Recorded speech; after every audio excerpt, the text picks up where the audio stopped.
Ao completar 100 dias de governo, o presidente Luiz Inácio Lula da Silva se reuniu com os ministros no Palácio do Planalto. Na reunião, Lula falou sobre as ações tomadas neste período e projetou os novos programas que vão ser lançados no futuro. Na reunião que marcou os 100 primeiros dias do terceiro governo de Lula, o presidente se reuniu com os ministros para fazer um balanço sobre o mandato até agora e traçar os próximos passos. Na reunião, o vice-presidente Geraldo Alckmin, que atuou como coordenador de transição de governo, afirmou que Lula tem feito o que prometeu na campanha. Presidente, eu coordenei a transição e quero dizer que o senhor está sendo absolutamente fiel ao que falou na campanha eleitoral, que conseguiu a maioria da população durante a transição e agora. O vice-presidente ainda defendeu as mudanças em pouco tempo. Se Juscelino Kubitschek dizia que era 50 anos em 5, nós podemos dizer, presidente Lula, que foram 1000 dias em 100. Bom trabalho. Grande foco do discurso, o presidente Luiz Inácio Lula da Silva condenou as desigualdades do país e os ataques à democracia. Não se constrói um país verdadeiramente desenvolvido sob as ruínas da fome, dos ataques à democracia, do desrespeito aos direitos humanos e da desigualdade de renda, raça e gênero. Apesar da comemoração dos 100 dias, Lula lembrou que maior parte do mandato ainda precisa ser cumprida e falou sobre algumas promessas de campanha, como a reforma tributária, que, segundo o presidente, garante o desenvolvimento econômico do país. Eu quero dizer que até agora eu tenho muito orgulho do trabalho que foi feito nesses 100 dias. Apresentamos um novo arcabouço fiscal que traz soluções realistas e seguras para o equilíbrio das contas públicas, que dá um fim às amarras irracionais e sistematicamente descumpridas do falido teto de gastos, que garanta a volta do pobre ao orçamento e que possibilita a aplicação de recursos no desenvolvimento econômico do país. Estamos trabalhando em uma reforma tributária que corrija as distorções históricas de um sistema de tributação regressivo e injusto para os brasileiros e os entes federados, e cria um ambiente muito mais dinâmico e descomplicado para o setor empresarial. Lula falou também da retomada das obras paradas, para a seleção de novos investimentos para o país e geração de empregos. Já recebemos dos governos de cada estado uma lista de obras prioritárias e os ministérios estão identificando outros investimentos estruturantes.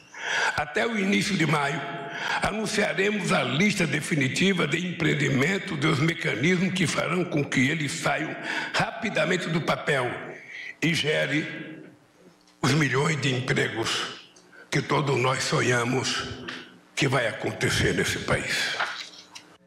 Ainda no setor habitacional, o chefe de governo defendeu o Minha Casa Minha Vida como melhoria nas condições de moradia de quem vive em situação de risco. Entre os projetos que foram citados na reunião que marcou 100 dias de governo, Lula prometeu a retomada do programa Aqui Tem Farmácia Popular, que garante medicamentos gratuitos para a população e o combate à desinformação, com a regulamentação das plataformas digitais que está em debate no Congresso Nacional.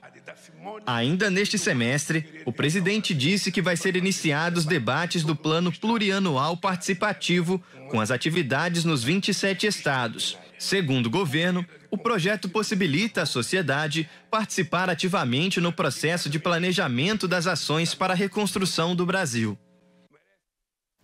Entre os desafios enfrentados pelo governo, além da economia, a democracia foi uma das pautas mais importantes. Pedro Bonenberger.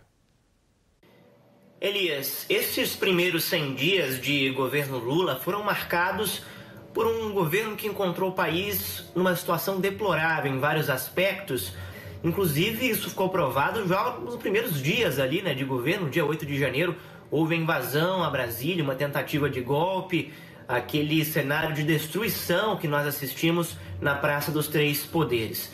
Foi um primeiro mês bastante marcado por uma reconstrução de Brasília, dos espaços do STF, do Congresso Nacional, também do espaço presidencial. Lula ficou fora da casa presidencial, da residência oficial durante um tempo, prezando também pela própria segurança, e só depois pôde tomar as rédeas de fato do país, depois de acalmarem-se os ânimos, né?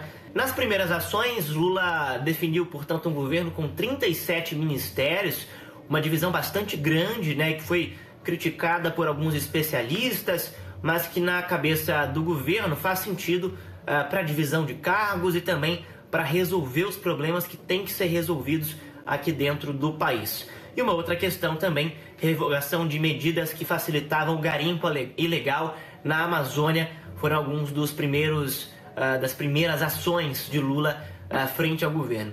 Tivemos também um rombo de mais de 20 bilhões de reais nas lojas americanas, que impactou muito a economia, e Lula teve que administrar isso também, negociando com as empresas, com os bancos. Tivemos a situação das crianças da etnia Yanomami, que nós vimos um cenário de desnutrição, e também de abandono dessas etnias, dos povos indígenas, e aí também demandou uma atenção bastante específica.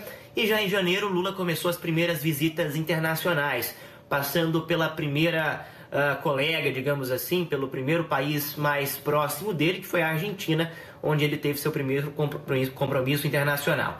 Em fevereiro, tivemos um golpe bastante duro para o governo, que foi o Copom definindo a taxa de juros, mantendo em 13,7%, algo que foi bastante difícil para o governo dentro do ponto de vista econômico, e que ainda representa um problema bastante grave, viu, Elias, para o governo, que tem, digamos assim, suas mãos atadas quanto a esse cenário. O salário mínimo subiu de R$ 1.212 para R$ 1.320 em fevereiro, definido pelo governo Lula. Tivemos as chuvas no litoral de São Paulo, que demandaram uma atenção muito grande com investimentos e com reconstrução de cidades que foram atingidas pelo temporal. E em fevereiro também tivemos a reoneração de impostos dos combustíveis, uma dor de cabeça muito grande para o governo Lula e que teve que ser feita a qualquer custo, né? Foi uma medida adotada por Bolsonaro sem pensar no rombo fiscal e que acabou tendo que ser revogada, pelo menos parcialmente, pelo atual governo. Tivemos também no último mês, em março, o arcabouço fiscal sendo entregue, divulgado pelo ministro Fernando Haddad, 100 dias muito intensos nesse primeiro período de gestão do novo governo Lula. Pontos de atenção que a gente precisa ter a partir daqui, Elias. A gente tem que entender melhor essa situação do arcabouço fiscal, se vai ser aprovado ou não nesse próximo período, vai ser enviado agora ao Congresso. Também temos que ter um olho aberto ao Centrão, que o Lula incorporou ao seu governo, para ter também a governabilidade. E fato é que as pessoas têm pressa. Foram 100 dias, Elias, e que o brasileiro viu algumas mudanças, mas no bolso, na hora de fazer compras, na hora de abastecer o carro, pouco foi sentido. Isso vai ser sentido mais à frente com as mudanças no arcabouço fiscal, se elas forem positivas, se derem certo. É claro que isso demanda tempo, mas as pessoas têm pressa. Quem tem fome tem pressa, quem tem salário apertado tem pressa, e a partir daqui a gente vai ter que começar a ficar atento às novas políticas do governo Lula, como é que elas vão impactar na economia, no bolso do trabalhador, no emprego, na renda. É isso que a gente quer que seja feito, e é isso que a gente espera que daqui para frente aconteça também, Elias.